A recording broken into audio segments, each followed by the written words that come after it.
Bueno, nos faltaba en la parte de proteínas plasmáticas y bueno, teníamos programada para este martes verlo de la parte de inmunoglobulinas, que es lo que nos faltaba de la clase anterior. Las inmunoglobulinas, también llamadas gamma globulinas, ¿verdad? Son el otro componente de las proteínas plasmáticas. Y estas pues migran, ¿verdad? En la última región del perfil de electroforesis, ¿verdad? Como hemos visto la última vez. Ahorita vamos a volver a verlos. Las inmunoglobulinas entonces están compuestas por unas cadenas livianas, que son estas que estoy señalando, y esta otra, y las cadenas pesadas, que son más grandes, y siendo las cadenas pesadas de las inmunoglobulinas las que les dan, por decirlo así, el nombre, ¿verdad? Ahí las cadenas pesadas pueden ser tipo alfa, delta, epsilon, etcétera. Entonces a eso le da el nombre de las inmunoglobulinas como inmunoglobulinas tipo IgG, IgA, IgE, etcétera. Se debe a esta parte, a las cadenas pesadas. Esta parte que es como una bisagra de las inmunoglobulinas es la parte que se une de manera muy específica a un tipo de antígeno en particular. Y es una zona que se llama fragmento variable o fragmento AB por anticuerpo. Es la parte que se pega pues, al antígeno. Y la otra parte constante es esta otra región o la región FC, es la parte constante que no varía. Muy bien. En esta siguiente tabla tenemos un resumen de las características más importantes de las inmunoglobulinas. Me importa con particularidad que pongan atención a cómo son la forma molecular de las inmunoglobulinas, la masa molecular, para que no tanto para que se sepan el tamaño exacto, sino el tamaño en comparación, digamos, cuáles son inmunoglobulinas más pequeñas y cuáles son inmunoglobulinas más de tamaño más grande.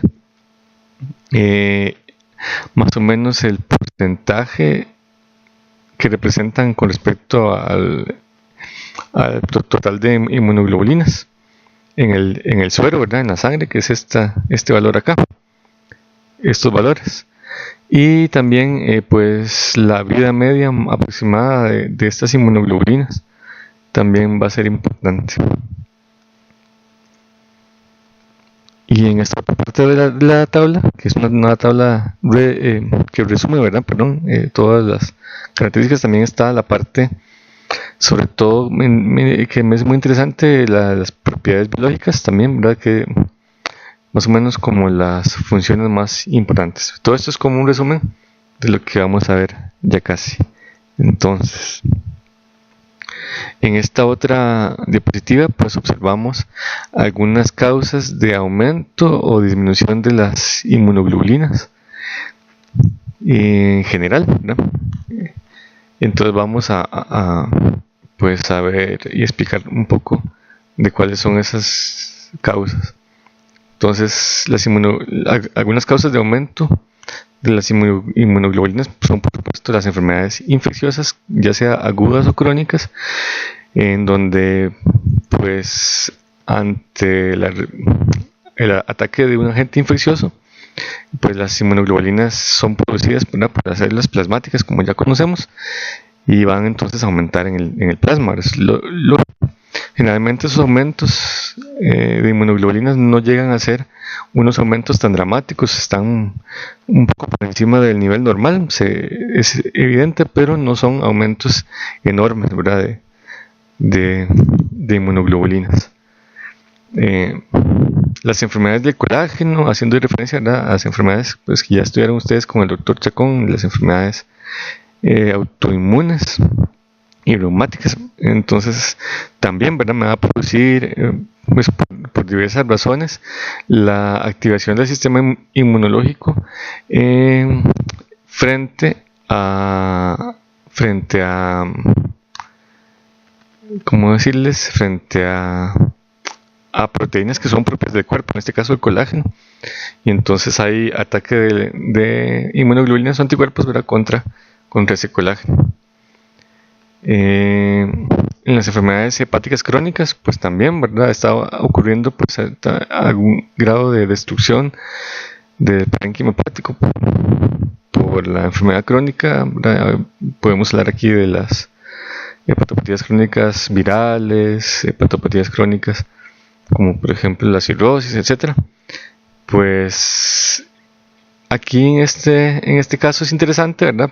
Porque aumentan las inmunoglobulinas, y es porque, bueno, cuando yo tengo una disminución muy importante del parénquima hepático y estoy perdiendo muchas proteínas que se producen allí, ¿verdad? Como varias de las proteínas de fase aguda, o todas, ¿verdad? Y también la albúmina, ¿verdad? Entonces el cuerpo trata de compensar esa falta de proteínas en el plasma debido a la pérdida del hígado mediante la síntesis aumentada de inmunoglobulinas. Por supuesto no llega a compensarlo, pero bueno, en un intento de que suceda, entonces los glóbulos blancos empiezan a fabricar más inmunoglobulinas y por eso se aumenta, ¿verdad? Por un intento de compensación ante la pérdida de proteínas plasmáticas derivadas del hígado.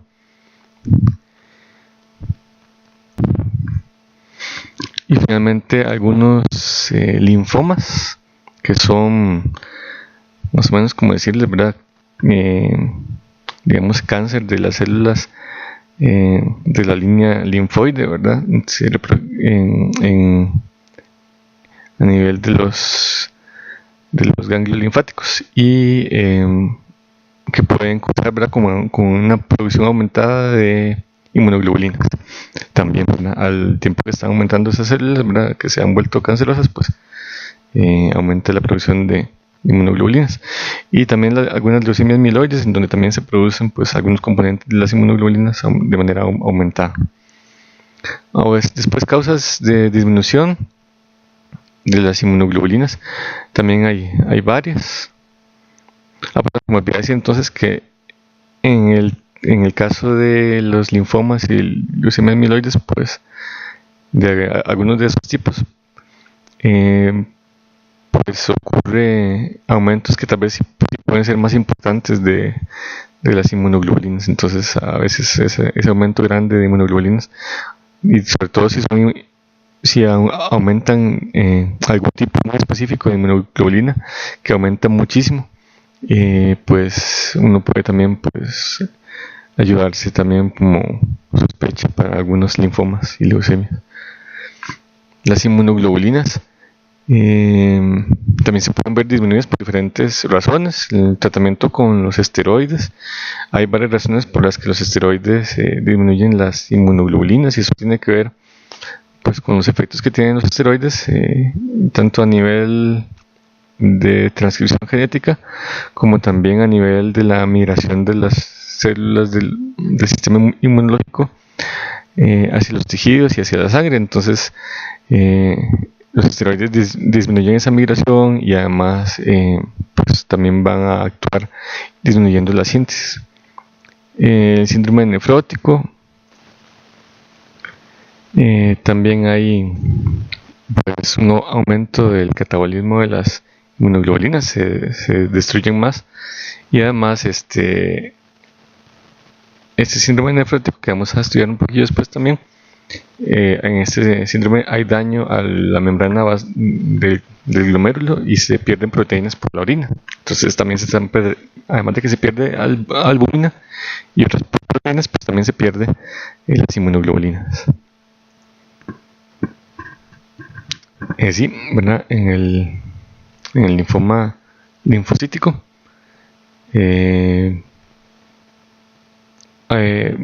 pues aquí ocurren algunos fenómenos de disregulación de la respuesta inmunológica mediante la inhibición de algunos factores que permiten estimular, ¿verdad?, la producción de las inmunoglobulinas en respuesta a infecciones, produciendo entonces la presencia de hipohemoglobulinemia, que, bueno, o En otras palabras, inmunoglobulinas disminuidas, ¿verdad? Que eso también le podemos llamar hipogamaglobulinemia.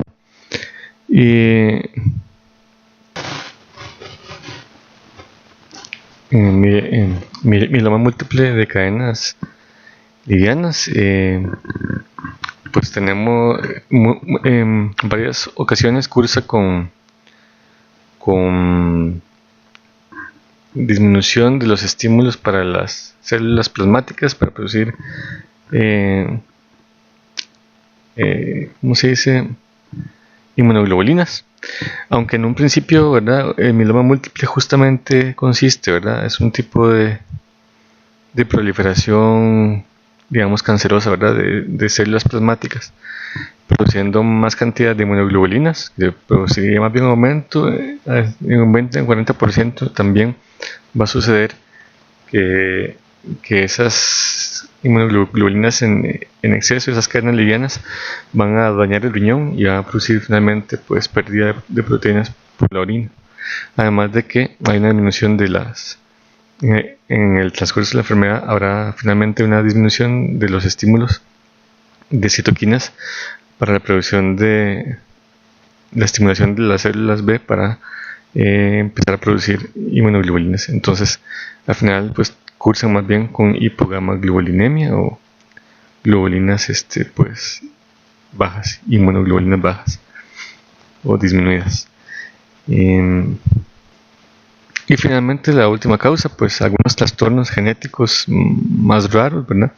En donde hay una agamaglobulinemia o no se producen de manera primaria inmunoglobulinas, ¿verdad? En estas formas de enfermedad, pues hay varios tipos. Hay varios tipos de esta agamaglobulinemia primaria, ¿verdad? Y algunas que son ligadas al cromosoma X, una forma que también es ligada al cromosoma X, pero que también transcurre con déficit de hormona de crecimiento. Hay una forma también autosómica recesiva. Entonces hay varias mutaciones, ¿verdad? Que dan origen pues a una agamaglobulinemia. Esas personas entonces no pueden producir anticuerpos y pues son personas que tienen un pronóstico de vida pues muy complicado, pues fácilmente las infecciones pues van a afectarlos de manera muy importante. Y bueno, hasta acá entonces este primer video sobre la estructura de las inmunoglobulinas, la tabla de resumen de las características y de algunas causas de aumento y disminución. En el siguiente video, que también va a durar más o menos parecido, vamos a ver entonces cada una de las inmunoglobulinas, sus funciones y algunas características.